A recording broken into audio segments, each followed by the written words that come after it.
Unscannable 33. I completely agree with you.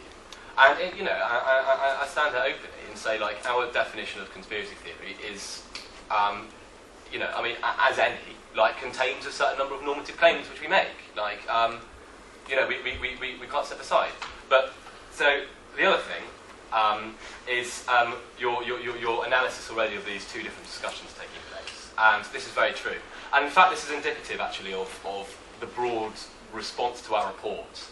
Like, what we've seen as response to our report in the weeks after it was produced. So we initially wrote this report, like, essentially speaking to, like, the counter-radicalisation communities, counter-terrorism communities, security communities, lots of different people, but people that we're trying to influence and, like, flag up a whole new aspect of radicalisation. And since then, we've been pulled into having to explain and talk to lots of groups, which we had no idea we would initially have dialogue with. And this is the difference between us saying, as our report says, and this is the claim that we're making, that the conspiracy theories have a functional value in extremist groups, and then this whole other thing about how a report somehow fits in with this other rhetorical war going on between the 9/11 truth movement and people that would seek to delegitimise that claim. And how both actually groups, and certainly the 9/11 truth movement, have seen our report as basically being a blow or a weapon in this war. So we are conflating extremists with the 9/11 truth movement. We are essentially trying to legitimise the claims of the 9/11 truth movement by implying that they're violent extremists, and that in fact we are part of this broader kind of establishment agenda to basically trying to delegitimise any kind of objection or discourse which we dislike by just simply appending the word conspiracy theory to it. And the final thing I want to say, and thank you, that was a very nice contribution, is the idea that I don't think that we should kind of delegitimise any particular conversation simply by appending a word to it. You can append the word conspiracy theory to any particular claim, and that's the end of the discussion. Like, that's the beginning of the discussion.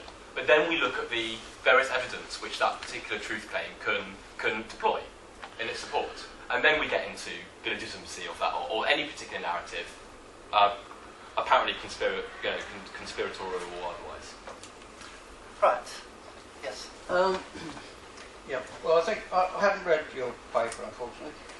Anyway, it seems to me that you have a pretty poor idea of, pretty dim idea of, conspiracy theories and conspiracy theorists.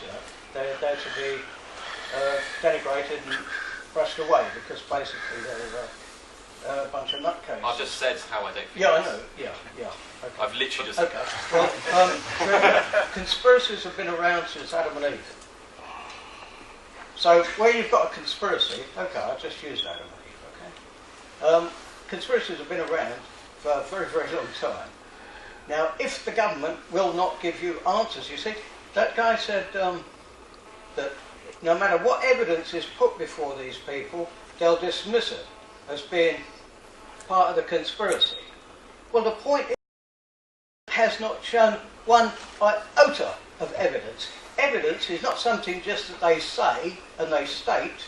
It has to be examined, and that they have not allowed their information to be examined, because as soon as it's examined, it's a conspiracy theory.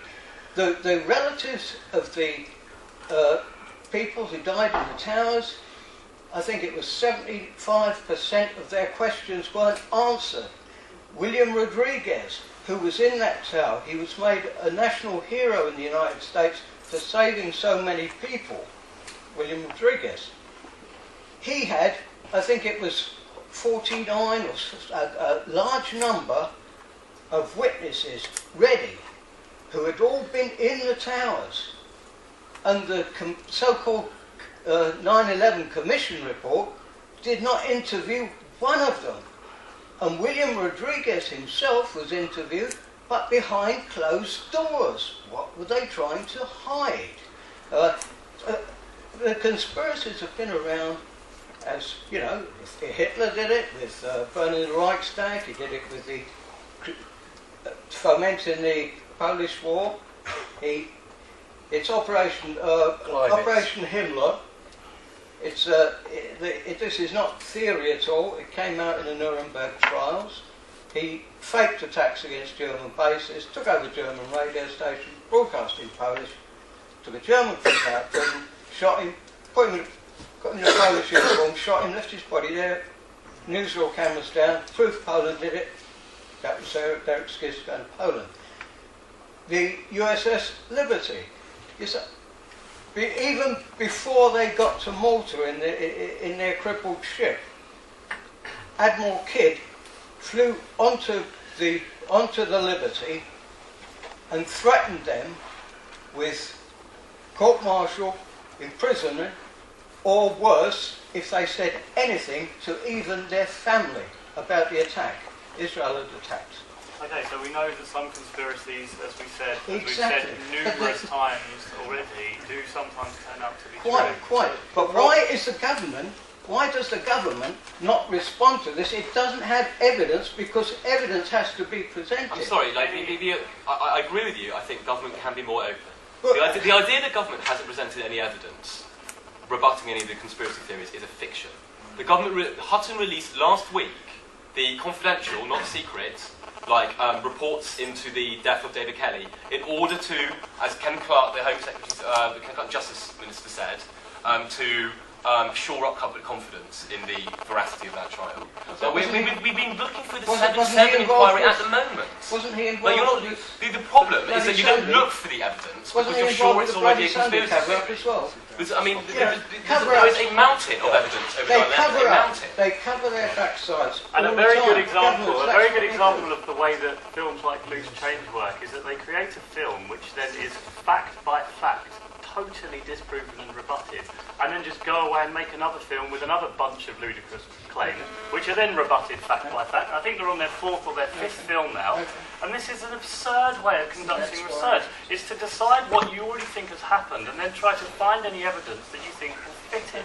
Excuse me, which bits of loose change do you think aren't fact? Oh, come on. They're on their fourth. Please. Oh, can I finish? Can you finish? You've already spoken for about 10 minutes, so I think there are probably some other May your last things. point. Just May your last a short bit, and I will finish. You said before that the demolition theory of the towers had been discredited. There's 1,300 architects and engineers who've got their own website. There's a peer-reviewed document in, I think it's the Open Chemical Journal, something like that, printed by Which, by the way, the editor resigned from when they found out that there was a non-peer-reviewed piece in it. Will you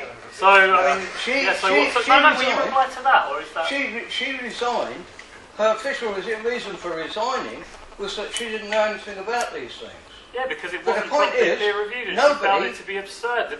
The research paper itself was based on nothing at all. Nothing at all, but the evidence of nanothermite being found in the dust. And nanothermite is a very high-tech explosive and incendiary, and very few countries have that, and they certainly don't produce it in a cave. I'm sorry, I still really don't understand why they had to demolish the Twin Towers after the plague. I still really don't understand that as being a reason. Excuse me, could I just... No. Right, my gentleman over there. There are people who haven't had a say first, Yes, though. And no, if but we come back- there's all these Sorry, things I'm coming Jerry. out, but there's I'm no Jerry. rebuttal. So just to say, I think you should distinguish between conspiracy theories which are based on ideology. Some of the stuff from the extreme right wing in America is purely based on ideology. The other conspiracy theories are based on the fact that the official version doesn't make sense. For example, we're supposed to believe that a security guard in Libya managed to, in Malta rather, managed to disable the airport security in Frankfurt and Heathrow. And again, there's the famous magic bullet of Lee Harvey Oswald was sponsored by. Because those are a question we have to say the official version is absolutely wrong, and the alternative version is necessary. The truth has to be found. These hanging questions, I'm afraid, this is the problem. We can't go fact by fact to rebut every single possible question that's made, because we simply don't have the time to do it, in fact, because there are so many. And can I make one quick point about loose change? Because it's a very good example of their extremely shoddy filmmaking for an obvious propaganda purpose. They interviewed someone called Wally Miller, who was one of the first people on the scene in the crash of United Airways Flight 93. They interviewed him and he said, I stopped being a coroner for about 20 minutes, so I didn't see any bodies. And Dylan Avery and Paul Berman, is it Paul Berman? Berman, who used that in the video clearly to demonstrate that Wally Miller supposedly didn't think that he saw any bodies and that it wasn't a plane crash, as argued. However, Wally Miller then demanded that that was retracted, because what he actually said was, I didn't see any bodies because they were all in tiny little bits. He went around for days and days and days and personally identified 12 bodies through finding body parts, and this is a very good example of how loose change just takes quotes from individuals, plies them all together, and you ask for an example, and there's one example, so then they had to change it again and come up with something. So Wally Miller and 1,100 other people went through that wreckage, looking through all the different parts of people and foliage and everything else to try to find as much as they could. 95% of the plane was reconstructed, and yet, where's this in loose change? It doesn't even figure. All they make is this nonsense idea, taking Wally Miller completely out of context, and then to loud music, and then with Osama bin Laden in the background. Another example, if that's not good enough for you, is the basic lack of understanding about what Al-Qaeda is, who Osama bin Laden is, and what they actually do. For example, they put great emphasis on the idea that Osama bin Laden is a left-handed, but he eats with his right hand. Well, yeah, but in Islam, that's what people do. You're supposed to eat with your right hand. So it's meaningless, but they don't even understand those very, very basic I think that was in facts about reference to Islam. the video, the faked videos. Yeah, well, but there you go. But they don't even have a basic understanding of the group of Have Al-Qaeda. you done a study on 9/11 on the of all this material? We're not No, professional because developers. that wasn't what the Our report job is was about. That wasn't what the report was about. So let's say when we get stuff. How you decided what to report? You didn't include the Kelly affair, but you didn't include 9/11. Why didn't you include the Kelly affair? Because I think that we think that there is sufficient information to suggest that that 9/11 was indeed as the official account would have it. Therefore, it is a conspiracy theory. So that means you're saying that the Kelly affair is one of the conspiracies which you say is true? No. Or is it because the cabinet is divided on it? No, I don't understand Is this. it because the cabinet is divided on that issue? I'm sorry, Ian, if you're going to be an impartial moderator, I'm asking you. I think making the allegation that we actually, take a straw poll of the cabinet before we're doing our research to be insulting and No, I'm untrue. asking for the facts. You say you selected 50 conspiracy theories. No, we didn't. We put together extremist groups. You seem to have a fundamental misconception of what our report is about.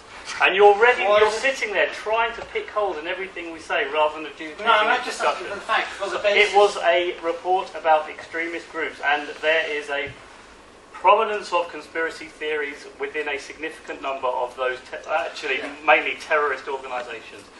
And that's it. That's what the report Sorry, is that's about. why I included the Okay, this Sorry? What's an extremist group? Is that like the army, like you were saying, the British Army or something like that? Overwhelmingly, it's groups that have committed terrorist acts, as defined by law.